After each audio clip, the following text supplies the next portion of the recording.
sommes avec le député RN du Var, Philippe Schreck. Bonjour et merci beaucoup d'être avec nous. On a entendu Marine Le Pen veut d'autres changements, indexer les retraites sur l'intégralité de l'inflation dès le 1er janvier, s'engager sur un maintien du taux de remboursement des médicaments. Si ces 2 points ne figurent pas dans le projet lundi, si le Premier ministre ne se manifeste pas d'ici lundi, eh bien ce sera la motion de censure, vous nous le confirmez ?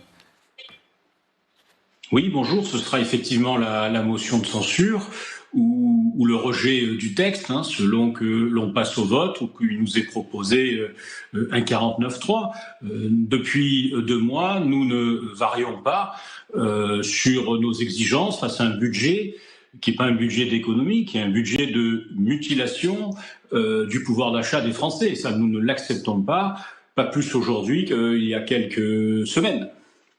Oui, mais Philippe Schreck, regardez, la note de Standard & Poor's est inchangée, ce qui est une bonne chose pour la France. Pourquoi prendre le risque de l'instabilité ? Mais tout simplement, ça fait des années que l'on gouverne par la peur. On ne va pas nous refaire le coup des législatifs où on va appeler des footballeurs, des danseurs, des chanteurs pour nous dire ça va être le chaos. Je veux dire, la Standard & Poor's a maintenu la note, c'est-à-dire que la France a des constantes qui permettent de maintenir cette note. La France se refinance sur les marchés. Le taux est élevé, mais ce n'est pas une tendance récente. Le taux est élevé depuis longtemps. Donc nous n'allons pas, encore une fois, voter un budget qui est un budget de gauche en réalité, puisque c'est un budget d'augmentation des impôts, d'augmentation des taxes. Je vous écoutais, c'est pas du tout un budget d'économie, puisque le budget de l'État continue à grossir inexorablement. Donc c'est un budget de sanctions, de taxes, qui est inacceptable pour le pouvoir d'achat des Français. Nous n'avons pas ajouté une seule ligne rouge à celle qui était les nôtres il y a quelques semaines. Nous les maintenons. Nous sommes écoutés ou nous ne sommes pas écoutés. Nous avons aussi un message de nos électeurs qui est celui de leur pouvoir d'achat et nous entendons porter ce message. Voilà. Alors, Antoine Armand s'est exprimé ce matin, on l'a écouté à plusieurs reprises, mais là, il vous a aussi adressé un message, finalement, un petit peu sans vous citer. On va l'écouter, ministre de l'économie, et après, vous nous dites ce que vous lui répondez. Quand celles et ceux qui avaient certaines lignes rouges en annoncent d'autres au fur et à mesure, quand celles et ceux qui proposent, mais n'entendent pas les évolutions du budget qui ont lieu, est-ce que, au fond, c'est un manque de sincérité et une difficulté à accepter les compromis ? Est-ce que c'est de la posture ? Nous sommes face à une responsabilité éminente pour la nation. Nous avons quelques jours encore, quelques semaines de débat démocratique. Que ce débat se tienne avec au centre du jeu le fait de ramener la France à un déficit sous les 5%, bien loin des postures. Voilà, alors qu'est-ce que vous lui répondez au ministre de l'économie qui vous parlait finalement ce matin ? Oui, c'est bien malvenu de parler de posture de la part de celui qui, par principe, ne voulait pas à l'origine discuter ou ouvrir la porte de son bureau ou de son cabinet aux représentants du Rassemblement national qui, je le répète, n'est pas le premier parti d'opposition, mais le premier groupe politique de l'Assemblée nationale. Encore une fois, M. Armand est dans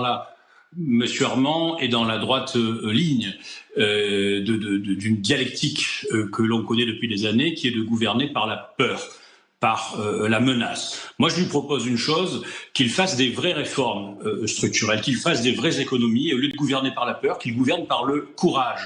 Il verra qu'à terme, ça rassurera tout le monde, y compris Standard & Poor's. Oui, effectivement, mais ça ne rassure pas non plus quand on entend Sébastien Chenu hier nous dire « OK pour les taxes pour l'électricité », mais le Premier ministre ne dit pas comment c'est financé. Donc finalement, ça ne va pas. Donc finalement, il y aura toujours quelque chose qui n'ira pas. Non, mais c'est pas ça. Mais si vous voulez, excusez-nous, mais nous ne sommes pas nés de la dernière pluie. Si c'est baisser les taxes de l'électricité pour augmenter celle du gaz, pardonnez-moi, mais ça ne le fait pas. C'est pas ce qu'il a annoncé. Non, mais il nous annonce pas comment il les finance. Alors qu'il nous annonce comment il les finance, puisqu'on va pas rajouter du pouvoir d'achat d'un côté pour en enlever de l'autre.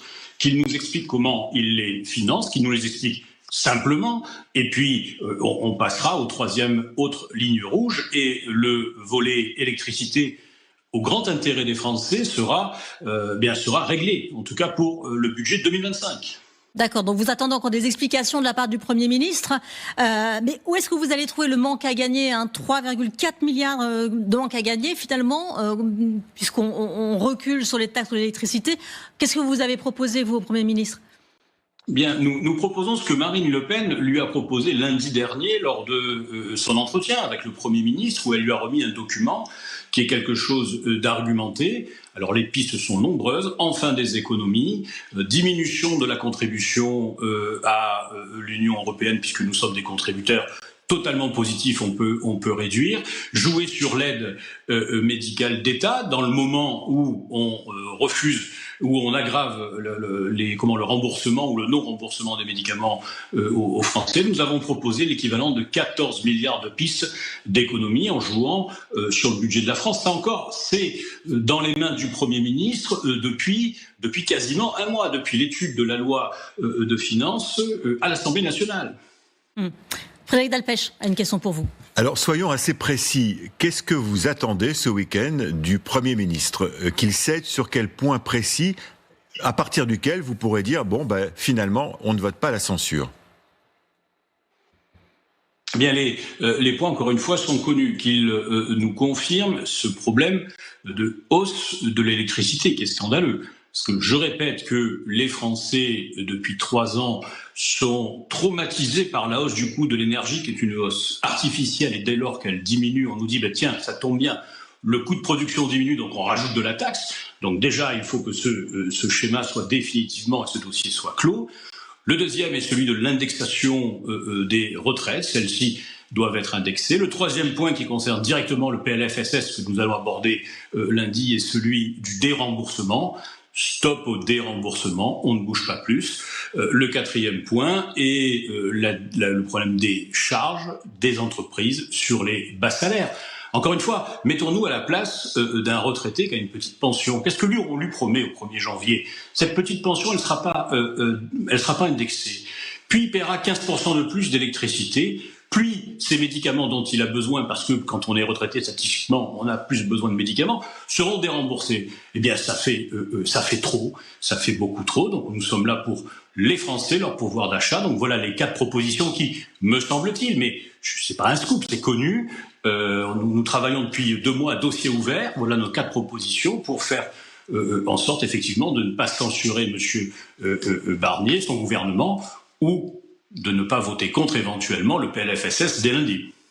Arlette. Philippe Schrek, vous disiez tout à l'heure, vous condamniez le projet de budget du gouvernement en disant que c'est un budget qui contient plein d'augmentations de taxes, ce n'est pas acceptable et pas assez de dépenses. Mais alors dites donc, quand on regarde ce que la gauche a fait voter comme augmentation de taxes, de prélèvements en tout genre, on peut s'interroger sur le fait que vous votiez une motion de censure déposée par cette même gauche qui a une position totalement opposée à la vôtre. C'est ça qui nous paraît un peu étrange. Votre motion de censure, une motion de censure RN aura une cohérence, mais voter un texte de la gauche qui a déposé un projet que vous venez de condamner et sur d'autres points vous êtes en total désaccord avec le nouveau Front populaire, ça peut surprendre. Pas du tout, parce que nous avons voté contre la loi de finances telle qu'amendée par la gauche, où effectivement c'était vraiment, on n'était plus dans la dépense, on n'était plus dans la fiscalité, on était dans la confiscation. Donc déjà nous avons totalement voté contre, et ce qui explique que ce budget a été rejeté à l'Assemblée nationale. Ensuite, je tiens à vous préciser, on censure un gouvernement.